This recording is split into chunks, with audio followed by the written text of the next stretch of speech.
Today we're going to be talking about the Toyota Tundra, specifically the 2016 model. However, this video could apply to the 2014 models all the way up to the 2017.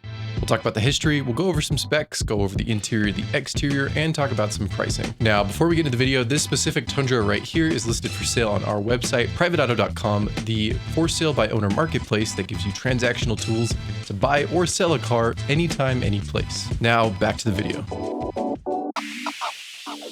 Now let's get into some history. In 1999, following the success of the Toyota pickup, Toyota decided it was time to add a full-size truck to their lineup. Actually, this truck launched with the name T150, and at first that sounds like a great name for a truck. However, Ford kinda had a problem with this. They argued it was a bit too similar to their name, F-150, so after what I assume was a couple of conversations between a few lawyers, they changed the name from T150 to Tundra. So in 1999, the first generation of Tundra was born. The first generation Tundra was an instant hit. It had the highest initial sales out of any car in Toyota's history. And in 2007, that's when the Tundra had its second generation debut. It went from 2007 all the way to 2021. Now, of course, it had some minor facelifts in between, but it largely remained the same for that period of time, which is kind of insane. Now, the second generation initially had 31 different configurations. When the Gen 2 initially launched in 2007, it initially launched with 31 different configurations. It had 3 engines, 3 different bed lengths, 3 different wheelbases, and 2 different transmissions. And throughout the years, that number has only grown. Fast forward to 2022, Toyota decided to finally give the Tundra a generational update. Now, what's controversial about this update is that Toyota opted to ditch the V8 engine in favor of a twin turbocharged V6. Some people weren't too happy with that. However, on paper, the engine is more efficient and does produce more power. So at that point, it's pretty subjective.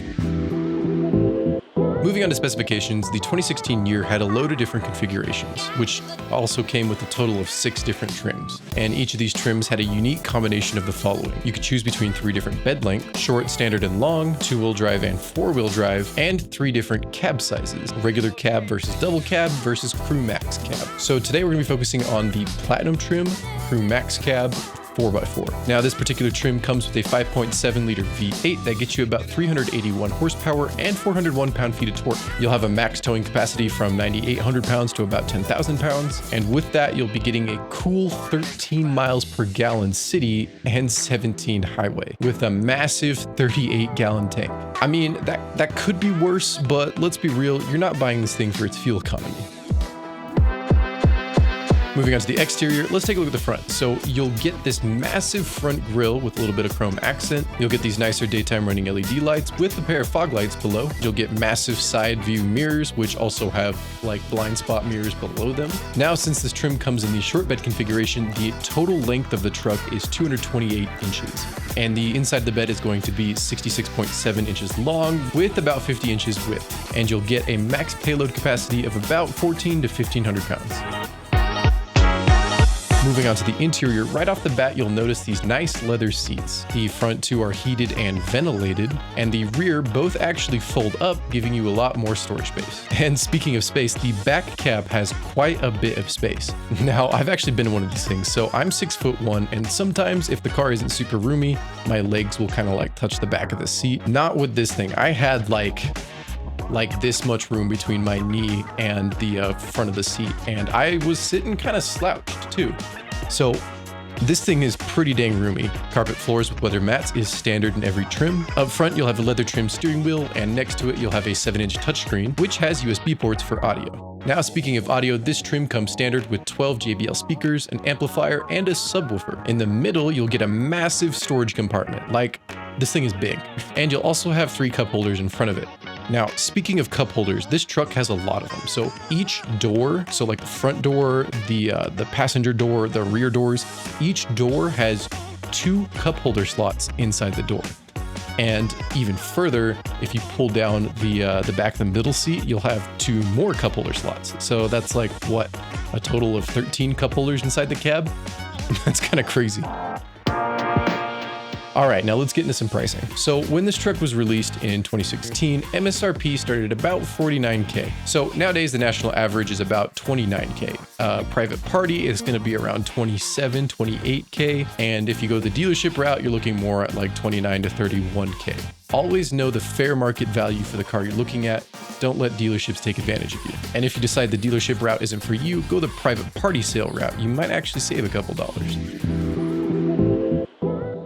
All right, let's talk about some of the known issues and recall with this thing. Now, since this is a Toyota, this list is going to be fairly short compared to other trucks in its class of its year. Now, since the Tundra remained largely unchanged for about 14 years, a lot of the problems and a lot of parts that are commonly worn out have been largely discovered. I'm going to mention a couple of the more notorious issues. However, I will link a video below in our description to an experienced Toyota technician. It lists out every single thing that you should look out for if you're buying one of these. But keep in mind, I always recommend you go get a vehicle inspection before you buy any car, no matter what it is. If you're buying from a dealership, make sure to go find a third party that's not associated with them. And if you're buying private party, just go get it looked at in general. Now, one of the first notorious issues with the V8 engine is going to be belt noise. From what I can tell, if you hear belt noise, it usually has to do with the belt tensioners. So you can change the belt yourself, but if you notice it keeps making noise afterwards, just go get those tensioners replaced. From what I can tell, it's a fairly cheap repair. Once these things kind of get up there in their miles, the starter can potentially go bad. So if you hear any noise with the starter when you're looking at one of these, maybe try negotiating the cost of the repair into your purchase price. Now, that's about it as far as the main notorious issues. However, I'll still recommend you go watch the video by that Toyota mechanic. He talks about in-depth issues that have to do with this specific engine, and he'll kind of make you more aware of what to look for. If you need something that can tow a bunch, be practical and rugged, this truck is for you. Since it's a Toyota, the stereotype is that Toyotas can run pretty long, and the Tundra is no exception whatsoever. If you need a cheap, rugged workhorse that'll just keep running, I could not recommend this truck enough. Anyways, that's about it. Thank you guys for watching. Hopefully this helped you out a little bit in your buying journey. And if it did, we would appreciate if you left a like on the video and subscribe because we do these videos weekly. Anyways, that's about it. Thanks for watching.